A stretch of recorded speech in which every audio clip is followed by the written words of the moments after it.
Hi, hello, welcome. If you're watching this video, you probably know what Tom Clancy's Rainbow Six Siege is. Hell, you might even play it. And you're probably interested in getting better at the game, understanding specifically through site setups what you can do to win more consistently. What are good team compositions, what are good and bad rotates, reinforcements, head holes, footholes, etc. Well, you're in luck. I am a nerd who plays Rainbow Six Siege a little bit too much. I've watched plenty of other channels who do these kinds of guides. I've watched Pro League as well, and I try to understand what they're doing. Now, I'm not expecting anyone, certainly not me, to play at a Pro League level,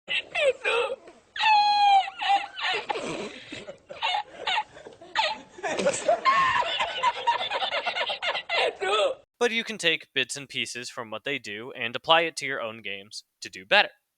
So, in this video, I'm going to be breaking down Oregon, specifically the top floor of Oregon, which is kids and bunks, and the basement floor of Oregon, which is supply and laundry. I'll be breaking apart where you can put in different reinforcements, rotates, etc. And then I will also be talking about the different operator lineups you can use. Once I go through those two things, I'll break apart each individual part of the site setup, show you how they work and what they are best at, like what their job is, and then I will show you a couple of cool things about each site that you could do. I hope you enjoy.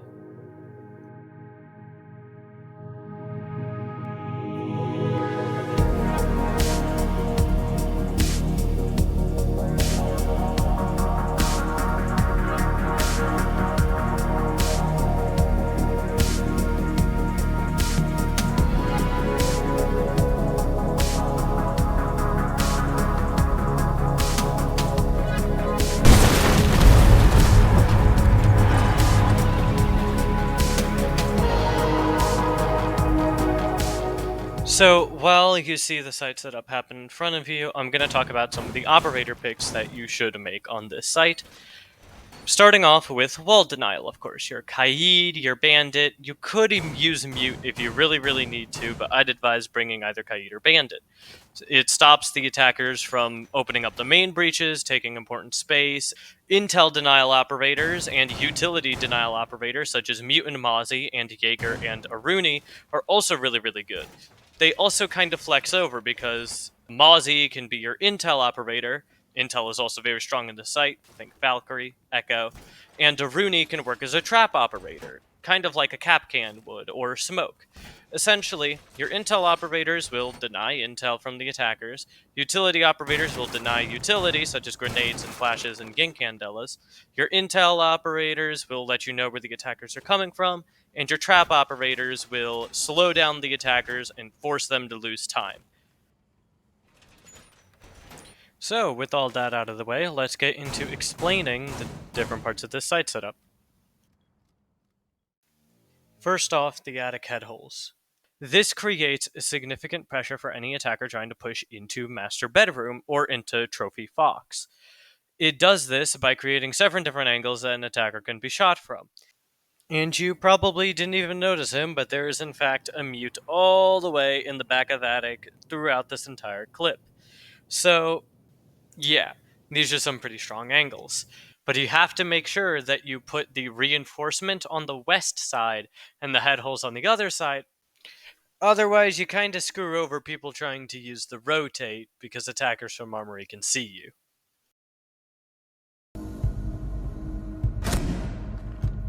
Also, put the attic rotate closer to the wall, because if you don't... Mission failed. All friendlies have been neutralized.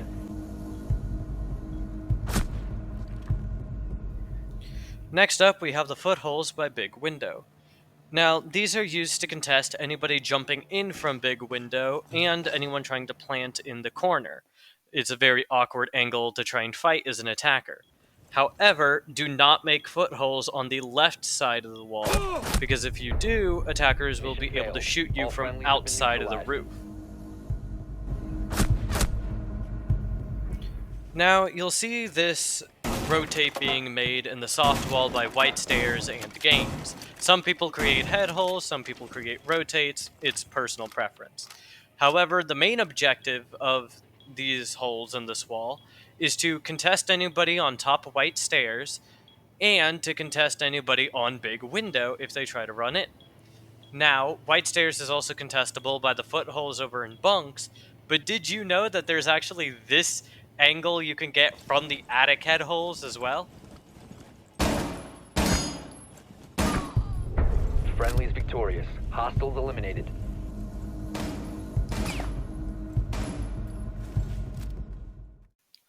Finally, for the rest of this section, I'll show you some C4 spots that you can use and which areas they correlate to.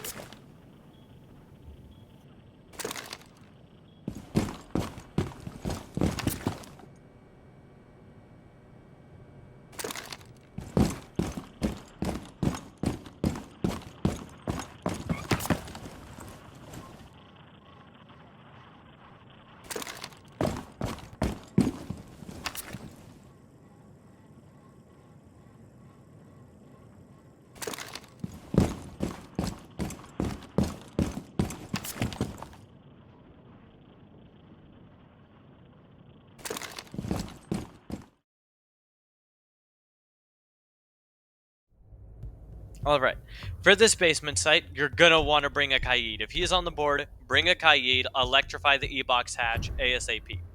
Then you can bring a support operator such as Azami or Mira to force one-ways and very dangerous crossfires for attacker staff to try and deal with, while making it safer for defenders. Then you want to bring a trap operator or slowdown operator in order to force back potential rushes or shields that the attackers may be trying to bring out. You want to bring out roamers, at least 2, so that way they can take control of the upper floors and waste the attackers' time even more. And then for your final pick, you can really just run whoever, intel operator, or anybody that you really feel like. Now we'll finish up by grabbing the hatches. One note I want to make is reinforce the freezer hatch if you have a person playing in freezer. Otherwise, it's better to open it up for your roamers to come through in the late round. The head holes in laundry closet, as well as the rotate, allow for more angles into laundry, as well as providing any closet or supply players a rotation out if they need it. Over in Big Tower, the ceiling holes allow for 2 to 3 more angles that attackers have to worry about, and you can even put a camera up on there to watch anybody on Big Tower without actually having to put anybody there. Over at Blue Bunker, the rotate in the supply breach actually gives another angle to fight from, but if things get too hectic, remember to back off and reinforce. And then over in Freezer, the head holes allow for many angles in the last section of Freezer, as well as some angles into Deep Freezer if you use the rotate or the head holes from Laundry.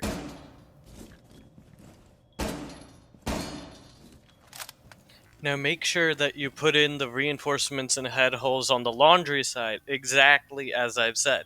Otherwise, attackers in Deep Freezer can get some nasty angles on you. Mission failed. All friendlies were eliminated.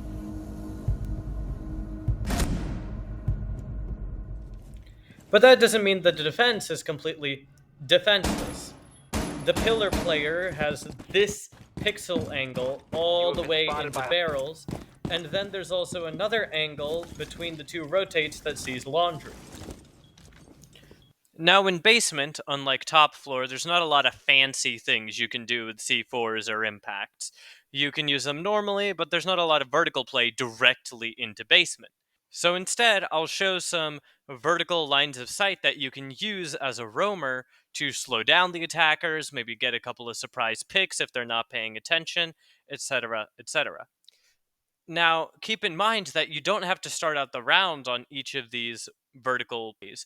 You can actually wait until later in the round. You can preset them during the setup and then use them later in the round in order to catch an attacker off guard who hasn't roam cleared you. And every now and again, you just gotta hit him with the good old razzle dazzle.